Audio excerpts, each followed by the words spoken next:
नमस्कार मित्रांनो, मुरंबा मालिकेच्या आजच्या भागात आपण बघूया. देविकाने माहीला बांधून ठेवलेलं असतं आणि रमाचा फोन येतो. रमाचा फोन जेव्हा उचलायला जाते माही, ती पटकन फोन घेते आणि खाली ठेवते. फोन घ्यायचा नाही. ती म्हणते, देविका मला फोन दे. देविका म्हणते, फोनला हात लावायचा नाही, एकदम शांत बसायचं. आणि देविका लगेच माहीला बांधून टाकते आणि ती आरडाओरडा करत असते. तितक्या तिथे नील येतो आणि नील म्हणतो, देविका काय हे यार, कशाला हिला बांधून वगैरे टाकले, तुला कळतंय का देविका, काहीही करते तू. आणि तिकडे मात्र नैना आणि रमा माहीला फोन लावून परेशान झालेल्या असतात की ही फोन का उचलत नाहीये. नील आता म्हणतो, हे बघ देविका, माझ्या माहीला बांधून ठेवायचं नाही, आत्ता बांधलाय ठीक आहे, परत तिला बांधायचं नाही. देविका म्हणते ओके. आणि नील आता स्वतः त्या माहीला सोडवतो आणि म्हणतो, माही तुला माहितीये का, आपल्या दोघांचं स्वप्न होतं ना, ते प्रोडक्ट मी लॉन्च केले आणि प्रोडक्टचं नाव काय माहितीये का तुला, माही. माही हे बघ माही, तू अजूनही विचार करू शकते, आपण दोघं लग्न करू शकतो, मैत्री करू शकतो, पहिल्यासारखं राहू शकतो. फक्त तू जर होकार दिला किंवा तू जर तयार झाली ना माही, सगळं काही सुरळीत पहिल्यासारखं राहणार. आणि माही तुला माहितीये का, प्रॉपर्टी, पैसा, सगळं सगळं तुला मिळणार, पहिल्यासारखी इज्जत मिळणार, तुझ्या हातात पैसा मिळणार, तुला हवं ते करायला मिळणार सगळं. फक्त तू एकच गोष्ट करायची, या नील सोबत लग्न केलं ना की माही सगळं सगळं तुझं झालं. पण काय झालंय यार तुला, तू अजिबातच ऐकायला तयार नाहीये. तू फक्त होकार दे रे माही, हा नील बघतो यासाठी काय काय करतो. माहीला प्रचंड राग आलेला असतो. माही काही उत्तर देत नाही, फक्त शांत उभी असते. नील म्हणतो, हे बघ तू सगळं काय ऐकणार आहे, मला माहिती आहे आणि मला खात्री आहे तू हळूहळू सगळं काय एक्सेप्ट सुद्धा करशील. अगं प्रॉपर्टीसाठी कुणीही काहीतरी करतं, काहीही करायला तयार असतं. त्यामुळे माही तू हळूहळू माझ्याशी लग्न करायला, सगळं काही माझं ऐकायला तयार होणार आहे, मला माहिती आहे. चला आपण आता प्रसाद खाऊया आणि नवीन यायला सुरुवात करूया. म्हणून नील प्रसादाचा डब्बा खोलतो आणि लगेच माही हात करते त्याच्या पुढे की प्रसाद घेण्यासाठी. देविका लगेच तिच्या हातावर जोरात मारते. ती म्हणते, काय अगं असंच करायला लागणार ना, तुला माहिती आहे का माही, कुत्र्यांना सुद्धा ट्रेन करायला लागतं. आजकाल कुत्री इतकी शेफारली ना, त्यांना ट्रेन जर नाही केलं ना तर अगदी कुणालाही चावतात ती, आणि कुत्र्याने कुणालाही चावू नये ना म्हणून तुझ्यासाठी हे ट्रेनिंग आहे माही. आणि देविका तिला खूप मारत असते. नील म्हणतो, काय यार देविका, का तिला त्रास देतीये तू, नको ना, खूप गोड आहे माझी माही. माही म्हणती, तुम्ही दोघं इतकी हलकट आहात की पैशासाठी काहीही करू शकता, पण तुम्हाला हवंय ते दिलंय ना मी, मग तुम्ही दोघं मला कशासाठी त्रास देताय. नील म्हणतो, बाईक गॅजेटचा ब्रँड आहे ना, त्याच्या ओपनिंगला मी अक्षयला बोलू का. आता मात्र हिचे डोळे टवकारलेले असतात आणि ही लगेच नीलकडे बघते. ओपनिंगला आता अक्षयला बोलवायचंय म्हणल्यावर माहीला कुठेतरी सुखात धक्का बसलेला असतो आणि तिला परत एकदा अक्षय बघायला मिळणार असतो. आता मी ते ओपनिंगला आहे ना अक्षयला बोलवणार आणि त्याला सगळं काय खरं सांगून टाकणार. ही माही आहे, ही रमा नाहीये, ही तुमच्या घरात कशी रमा बनून राहिली, मग तुला कसं खोटं सगळ्यांनी खोटं सांगितलं, तू हे सगळे खोटं खोटं वागले, सगळं काही मी अक्षयला खरं खरं सांगून मोकळा होणार आहे. माही म्हणते, प्लीज प्लीज नील, तू असं काही करणार नाहीये. आणि हे सगळं का आल्यावर त्याला खूप वाईट वाटणार, आणि वाईट वाटलं म्हणजे ऑब्विसली तो पूर्ण आतमधून तुटून जाणार, आणि माझा अक्षय आतून तुटून गेलेला मला चालणार नाहीये. त्यामुळे नील त्याला काही एक सांगण्याचा प्रयत्न करू नको, प्लीज प्लीज. हे बघ नील, तुला मी प्लीज म्हणतेय आणि मला वाटतं तुला प्लीज या शब्दाचा अर्थ चांगलाच कळतो, हो ना. तुला हवंय तसं जर मी वागायचं असेल तर एकदम शांत पडून राहायचं, अजिबात वळवळ करायची नाही आणि काही कुठानेही करायला जायचे नाही. तू जर काही वळवळ केली ना माही, तर म्हणजे ह्या नीलशी गाठे, लक्षात ठेव. मी सगळं सत्य जाऊन त्या अक्षयला सांगेल, सगळं काही त्याला कळालं की सगळं बर्बाद होणार. त्याच्यामुळे कळतंय तुला माही, फक्त शांत बसायचं आणि आम्ही दोघं जे सांगू तेवढंच काय ऐकायचं. आता बिचारी माही हातात झालेली असते आणि अक्षयला काही खरं कळू नये म्हणून ती शांत पडून घेते. नील तू शांत बस, मीही काही करणार नाही, मीही शांत बसणार. नील आणि देविका प्रत्येक वेळेला ह्या माहीला ब्लॅकमेल करत असतात आणि आपल्याला हवंय तसं वागवून घेत असतात. सारखं सारखं ते मुकादमांच्या बंगल्यावर गेली ना तर याद राख, घरात गप पडून राहायचं, त्यांच्या बंगल्यावर सारखं सारखं जाण्याचा प्रयत्न करायचा नाही. जर मला कळालं ना की तू परत गपचूप त्यांच्या घरी जायला लागलीये ते ह्या नीलशी गाठे. नील मी काय म्हणते तुला माहितीये का, आपण ह्या माहीला आहे ना परदेशात कुठेतरी दूर पाठवून द्यायचं का. अरे लांब पाठवलं म्हणजे कसं, आपलंही टेन्शन जाणार ना. ए देविका काय बोलतीये, कळतंय का तुला, बाईक खराब झाली म्हणून कोणी टाकून देतं का. काही झालं तरी एकेकाळची माझी गर्लफ्रेंड ती, आणि गर्लफ्रेंड खराब झाली, थोडी बिघडली म्हणून काय कोणी टाकून देतं का. मी तिला टाकून देऊ शकत नाही. अगं तिला कोपऱ्यात ठेव, आपण स्टोर रूम मध्ये कसे मोडकळीच आलेल्या वस्तू ठेवतात तसं अगदी इला मोडकळीच आलेल्या वस्तूसारखं आपण स्टोर रूम मध्ये ठेवूया. फक्त बांधून ठेवायचं नाही या देविका, तू खूपच रुडली वागती. तिला बांधून नाही ठेवायचं, अगदी असंच ठेवायचं. राशील ना ग मोडकळी मोडकळीस आलेल्या वस्तूंसारखी माही. इकडे रमा आणि नैना खूप वेळा फोन लावायचा प्रयत्न करतात माहीला, पण बिचारी माही काही फोन उचलू शकत नाही, कारण तिचा फोन तिच्यापासून खूप लांब ठेवलेला असतो. आता मात्र रमा म्हणते, नाही ना, बघ ना गं, बिचारी माही एवढं सगळं असतानाही या घराचा विचार करतीये, या घरातल्या माणसांना त्रास होऊ नये म्हणून काळजी घेतीये आणि प्रत्येकाचे मन जपण्याचा प्रयत्न करतीये. आणि सगळ्यात जास्त माझं, कारण तिथे येऊन जर तिने काही सत्य सांगितलं सगळ्यांना किती त्रास होणार आणि स्पेशली मला किती त्रास होणार हे तिला माहितीये. त्यामुळे बघ की सगळं काही झालंय तरी ती स्वतःला लांब ठेवतीये आणि सगळं स्वतः सहन करतीये. नाही ना, मला हेच आवडत नाहीये ग माहीच्या बाबतीत. बिचारी सगळं एकटीने सहन करतीये ग. यांचा जीव वाचवला आणि मला परत यांच्या आयुष्यात पाठवलं, तेही सुखाने संसार करण्यासाठी. तसं मलाही तिच्यासाठी काहीतरी करायला हवं आणि तिच्यासाठी काहीतरी करणं ही माझी जबाबदारी आहे. नाही ना, त्यामुळे आत्ता मला काही एक झालं ना तरी माहीसाठी काहीतरी करायचंय आणि माहीची मदत करायची. सध्याच्या फेजमधून माही चालली आहे ना, त्या फेजमधून तिला काढायचंय, त्या त्रासातून तिला बाहेर काढायचंय. जसं तिने मला कायमचं या त्रासातून मुक्त केलं आणि अक्षयकडे कायमचं मला पाठवलंय ना, तसंच मला माहीला सुद्धा मुक्त करायचंय आणि स्वतःसाठी जगण्याला तिला प्राधान्य द्यायचंय. त्यामुळे काही झालं ना, मला आता माहीची म्हणजे स्पेशली माहीच्या घरी जाऊन तिची मदत करायचा प्रयत्न करायचा आहे. नाही ना, तुला कसं वाटतंय ग? नाही ना म्हणते रमा, तू काय करणार आहेस?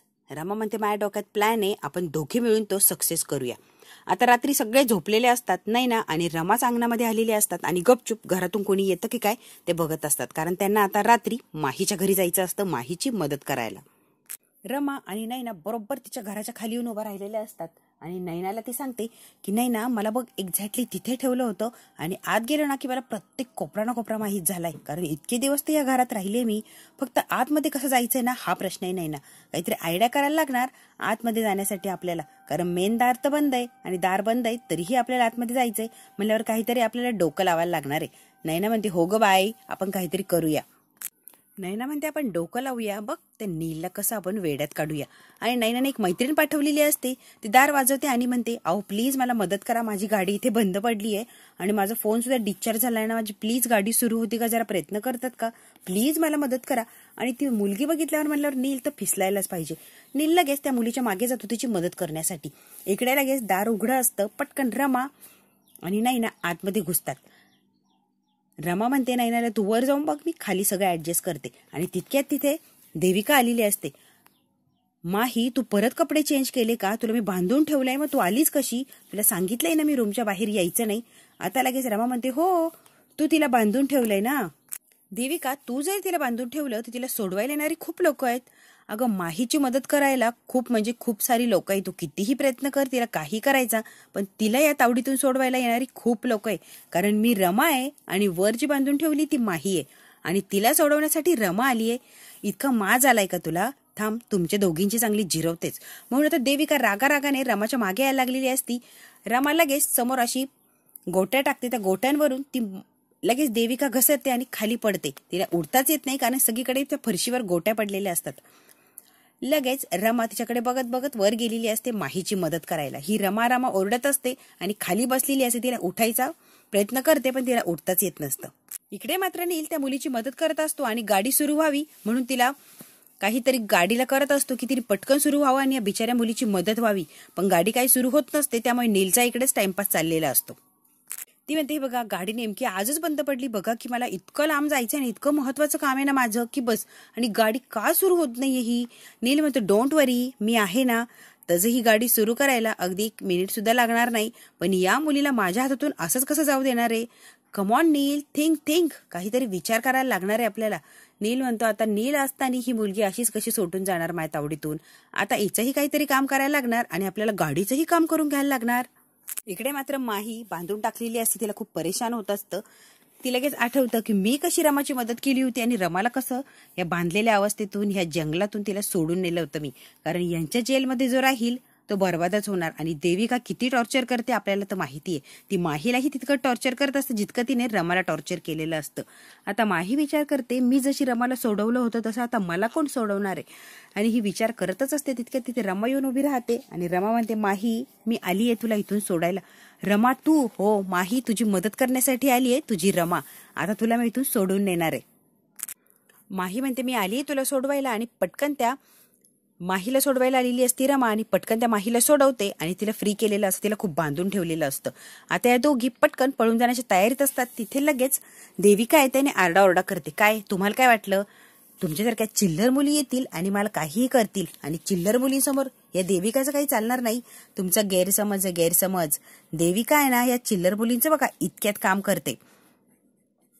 आणि लगेच रमा म्हणते हो ना चिल्लर मुली आहे देविका, पण या चिल्लर मुली सुद्धा तुझ्यासारख्या भारी देविकावर भारी पडू शकतात. हा रमा म्हणते या चिल्लर मुली ना काय करतील ना तुझं देविका, तू बघतच राहा. ती एकटी नाहीये माही, तिच्यासोबत ही रमा आहे आणि दोघी मिळून आता देविकाचे काय हाल करताना देविका तू बघतच राहा.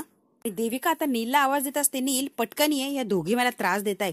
नील नील पटकन ये. पण नील मात्र बाहेर असतो, तो काही हिची मदत करायला येऊ शकत नाही. रमा म्हणते माहीला हे देविकाचं काय करायचंय पटकन मला सांग. तुला माहिती आहे का रमा, या देविकाने मला इतकं टॉर्चर केलं, पूर्ण तोंडाला माझ्या लिपस्टिक फासलं आणि काठीने मारलं सुद्धा माझ्या हातावर, इतकं टॉर्चर केलंय की बस. अगं मग माही आपण सुद्धा तुझ्याबरोबर जशी वागली ना देविका सेम तसंच आपण तिच्यासोबत वागायचंय माही, कळतंय का तुला. तुला जितका त्रास दिलाय ना देविकाने तितका त्रास आपण तिला द्यायचा आहे. आता या दोघींनी देविकाला बांधून ठेवलेलं असतं, तिला मारलेलंही असतं आणि लिपस्टिकने अगदी जोकर सारखा तिचा चेहरा करून टाकलेला असतो. माही म्हणते वाव देविका स्मार्ट, खूप छान दिसती, अगदी जोकर झालाय. पण हे तुला शोभतंय या, तू अगदी जोकर आहे ना, अगदी तशीच दिसतीये. आणि हे बघ देविका कळलं तुला मी काय करू शकते. बाय द वे रमा, अगं त्या नीलचं काय केलंय, अगं त्याची काळजी ना नैना घेतीये, डोंट वरी. अरे वा खूप स्मार्ट झाली आहे का रमा तू. देविका बघितलं का, एकटी तुलाच अक्कल नाहीये, बाकीच्यांना सुद्धा अक्कल आहे आणि काहीतरी प्रत्येकाचं डोकं चालतं तुझ्या पुढे, कळलं का देविका. स्वतःला फार हुशार आणि शहाणी समजतेस ना, आता कशी माती खाल्लीस. देविका तुला कळायला असेल ह्या माहीचं तू काही एक वाकडं करू शकत नाही, कारण तिच्या मागे रमाय आणि रमाय म्हटल्यावर मला कसलंच काहीच टेन्शन नाहीये. त्यामुळे देविका या वेळेला मात्र तू फसलीस. नील त्या मुलीला म्हणतो हे बघा तुमचं नाव काय, ती म्हणती राधिका. हे बघा तुमची गाडी काही सुरू होत नाहीये, मी खूप प्रयत्न केला, हिला ना एक तर गॅरेजला न्यायला लागणार किंवा मेकॅनिकलला इथे बोलवायला लागणार आणि यामध्ये खूप सारा वेळ जाणार आहे. ऍक्च्युली माझा फोन बंद पडलाय, मी तुमच्या घरात येऊन माझा फोन चार्ज करू शकते का. आता नील तिच्याकडे एकटक बघत उभा राहिलेला असतो, तिला काही उत्तर देत नाही. अहो मी तुमच्याशी बोलतीये, सॉरी. ऍक्च्युली मी तोच विचार करत होतो, तुम्हाला मी आजची रात्र घरी नेतो आणि सकाळी आपण मेकॅनिकलला बोलून ही गाडी सुरू करूया. नील म्हणतो तुम्ही चला आता माझ्या घरी आणि माझ्या घरी कम्फर्टेबल आजची रात्र काढा, आपण सकाळी बघूया मेकॅनिकली येतो का, आपल्यासाठी काही होतंय का. ती म्हणते हो तुम्ही म्हणताल तसं. आणि आता दोघंही घरी यायला निघालेले असतात. देविका मात्र खूप चिडते आणि या दोघींना खूप बोलत असते. तुम्हाला काय वाटलं ग, या देविकाचं तुम्ही काही वाकडं करू शकताय. तुम्ही देविकाचं काही एक करू शकत नाही आहात, कारण मी देविका आहे. देविका तुमच्यासारख्या चिल्लर मुली मला काय बिघडू शकत नाहीये. देविका म्हणते माही तुझ्याकडे साधी दमडी सुद्धा नाहीये, तू माझं काहीच वाकडं करू शकत नाही. रमा म्हणते काय म्हटली, अगं लक्ष देऊ नको, काहीही बोलती, ही मूर्ख बाई आहे.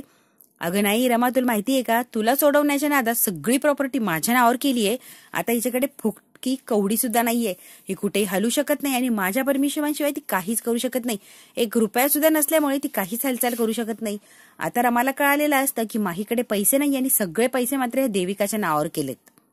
पूर्णपणे ही माही ना मूर्ख माही, ही माझ्यावर अवलंबून आहे. माझ्या सपोर्ट शिवाय हिचं काहीच होणार नाहीये. मी जेव्हा पैसा देईन, काहीतरी मदत करेल, तेव्हा ही लाईफ जगू शकतीये.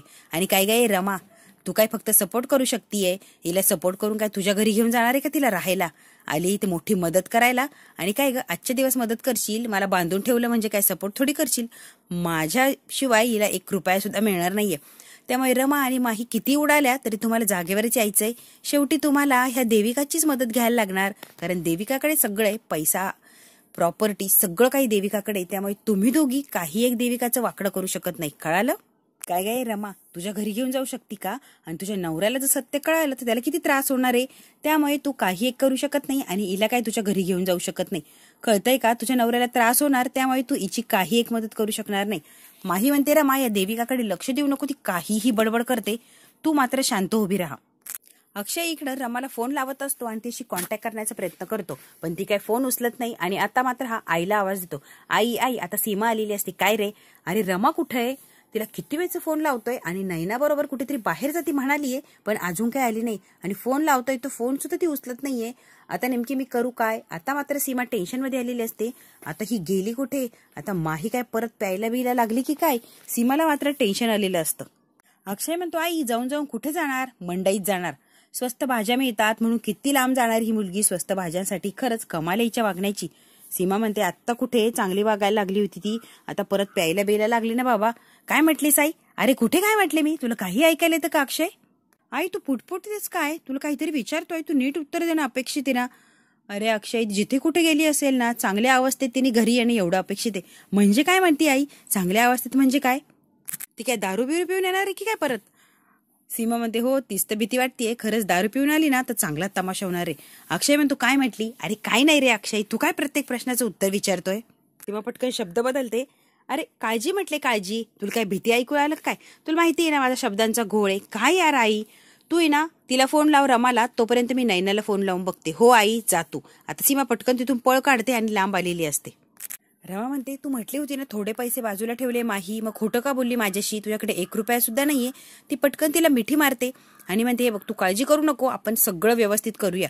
इकडे देविका मात्र सुटण्याचा प्रयत्न करते. यांच्या तावडीतून मी सुटणार आणि यांची मात्र परत हालत करणार. रमा म्हणते देविका तू खूप चुकीची वागली आणि खूप वाईट वागली या. एक घर आणि 10 वर्ष पुरतील एवढे पैसे तू माहीच्या नावावर फिक्स डिपॉझिट करायची, आणि असं जर तू केलं नाही ना तर आम्ही पोलिसांमध्ये जाणार. कारण तिला स्वतःला काहीतरी हवंय ना, सगळं तिच्याकडून घेऊन बसलीये. मग माहीने जगायचं कशावर? तुझं एक घर आणि तिला पैसे दिले नाही ना तर देविका तुझ्या विरुद्ध आम्ही पोलिसात जाणार आहे. आता बघ तू काय करणार? देविका म्हणते पोलिसात जाऊन काय करणार? सगळं हिने स्वतः केलंय, जबरदस्ती नाही केलीये तिला. आणि म्हणे पोलिसात जाणार आल्या मला धमक्या द्यायला. माही म्हणते नो देविका, हे बघ देविका मी स्वतःहून सह्या केल्या नव्हत्या, जबरदस्तीने माझ्याकडून सह्या केल्या होत्या आणि मी पोलीस स्टेशनला जाऊन तेच सांगणार. आणि तसंही वकिलांवर तुझं काय बरं इम्प्रेशन नाहीये.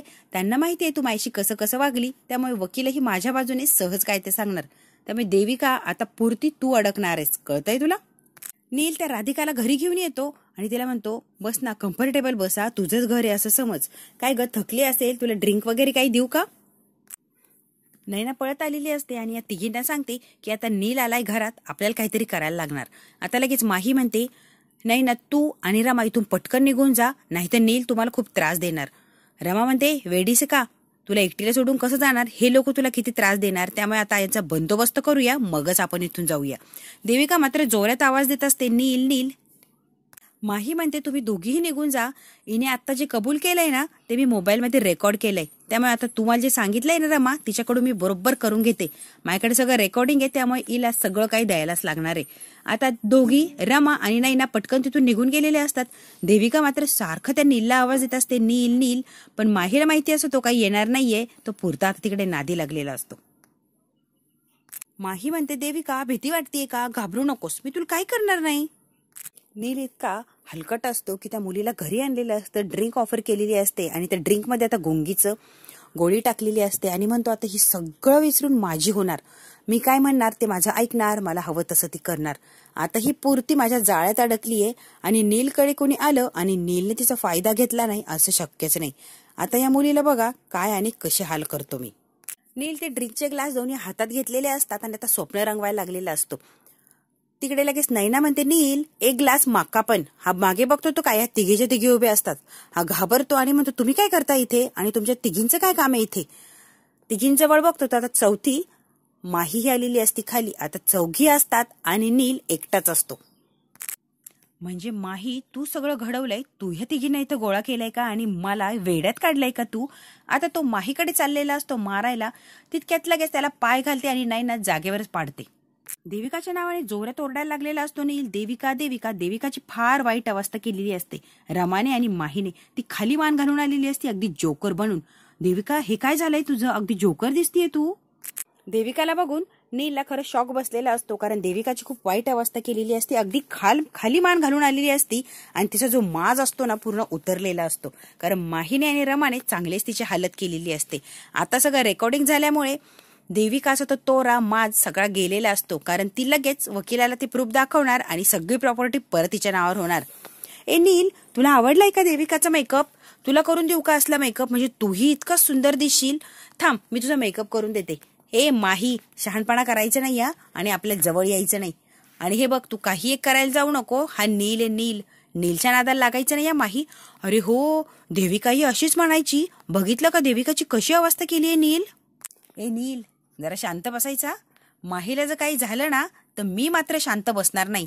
तुझी आणि देविकाची काय वाट लावते ना तुला कळेलच. मी रमा आहे रमा. फक्त माहीच्या केसाला जरी धक्का लावायचा प्रयत्न करा, ही रमा तुमची काय हालत करते ना तुम्ही बघतच राहाल. माही स्वतःची काळजी घे हा. आता आम्ही निघतोय. आता माही लगेच तिला मोबाईल दाखवते. डोंट वरी, माझ्याकडे सगळं रेकॉर्ड आहे ना, तुम्ही आता बिंदास घरी जा. ए चला ग आता आपण जाऊया. आणि त्या तिघीही घरी गेलेले असतात. देविका, नील आणि माही तिथेच उभे राहिलेले असतात. नीलला मात्र धक्का बसतो, नेमकी हे काय चाललंय. माही म्हणते, देविका तुला सांगितलंय ना ते लक्षात ठेवायचं आणि रेडी राहायचा. सगळं रेडी ठेव, मला उगाच त्रास देऊ नको. आणि हे बघ आता थोडा आहे ना मी आराम करते, फार थकल्यासारखं झालंय. आता माही तिच्या रूम मध्ये आराम करायला गेलेली असते. नील आणि देविका तिथेच असतात. देविकाने अगदी खाली मान घातलेली असती शर्मेने, कारण ती सगळीकडूनच फसलेली असते. नील खूप चिडतो आणि म्हणतो, देविका काय सांगितलं हिने? अगं हिने काय सांगितलं? मी तुला काय विचारतोय? आणि हा प्रकार नेमकी काय? देविका सांगतेस का मला? आता देविका पूर्ण अशी शांत झालेली असते, कारण ती सगळीकडून हरल्यामुळे तिला आता बोलायला काही जागाच नसते. ती मात्र शांत उभी राहते नीलच्या समोर. नील खूप चिडलेला असतो. हा भाग इथेच संपतो. पुढच्या भागात काय होणार आपण थोडक्यात बघूया. देविकाने आजीला बोलवलेलं असतं तिच्या मैत्रिणीच्या मदतीने. आजी आलेली असते आणि रमाला आणि माहीला दोघींनाही निरोप दिलेला असतो देविकाने, की दोघींनी एकमेकींना भेटायसाठी बोलवलंय. रमा आणि माही गार्डनमध्ये भेटायला आलेल्या असतात आणि बरोबर त्यांच्या समोर आजी उभी राहिलेली असती. देविका म्हणते त्या आजीला, बघा तुमचं सरप्राईज. आजी तेव्हा रमाला आणि माहीला एकत्र बघते तेव्हा तिला शॉकच बसतो. आणि आता माही आणि रमा आजीला बघतात की आजीने आम्हाला बघितलंय, म्हणून ते दोघी पळायला लागलेले असतात. आजी त्यांच्या पाठीमागे जाते आणि दोघींनाही पकडते. आणि नेमके काय चाललंय, तुमच्या दोघींचं काय सत्य आहे मला आज कळालंच पाहिजे. आता रमा आणि माही आजीकडे बघत उभे राहिलेले असतात. आता बघूया दोघी मिळून आजीला काय उत्तर देतात आणि आजीला किती मोठा धक्का बसतो. मित्रांनो, हा भाग इथेच संपतो. व्हिडिओ आवडल्यास लाईक, शेअर, सबस्क्राईब नक्की करा.